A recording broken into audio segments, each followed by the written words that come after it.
Sabre Pasadena. My name is Coach Tommy, and today we're going to be talking about the skitter step and compound actions, how to train compound actions. So the skitter step is something we use to keep ourselves in motion, keep ourselves jittery and ready to go, and to help explode out a lunge when it's necessary. So the skitter step is done almost entirely with the hips. So I'm going to, from here, I'm just going to put my hands on my hips and I'm going to rock my hips back and forth, and each time I rock my hips, I'm going to pick up my feet just a little bit, and I'm going to do it in such a way that I move forward as well. So it should look something like this. I'm not picking up my feet, I'm using my hips to move my feet.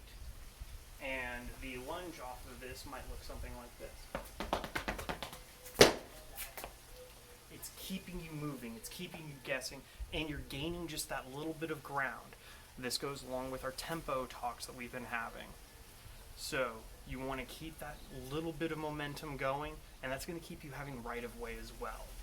And as long as you're moving forward and you're not committing to any actions, you're still having right of way if your opponent's retreating. Now then, compound actions.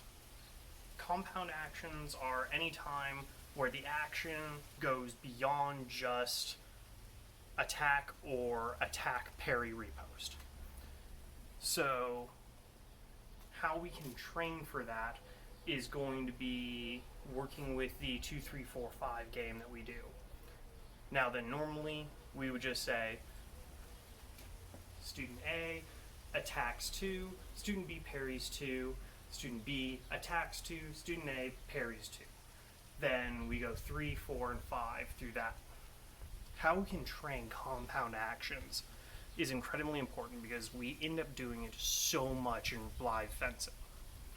So in order to train that, let's have a discussion about expanding the 3-4-5 game or the 2-3-4-5 game.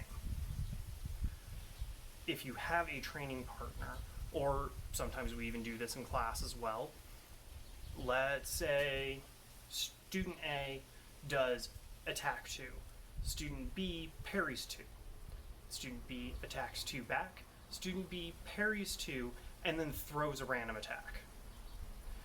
And then you go through that for all 4 parries and cuts, and then the next round you add 2 random attacks. So it could be something like I parry 2, then attack 3, get parried, and then attack 4 and get parried. So if you're on the receiving end, just go parry, parry, repost.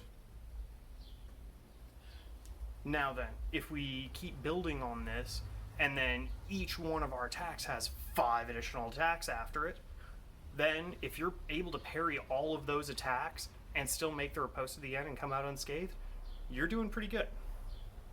You could even layer that in so that instead of I make that 2 parry and then 3, 4 without waiting for a riposte, I do that 2 parry, cut 3 as my random attack, then that riposte comes in, I've got a parry, and then make my 4 cut as my second random attack, and then take the parry again. If you're going to expand like that, I would definitely have a pause. So after that parry, after my second random attack, let's pause, wait a moment, and then continue with the drill, so that things don't get too clustered and you end up stepping on each other and overlapping.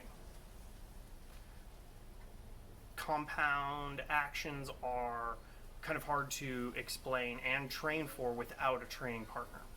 So please ask about one of us next time you're in class, and we will attempt to help you train this better. If you have any questions, please let us know in the comments below, and have a good afternoon.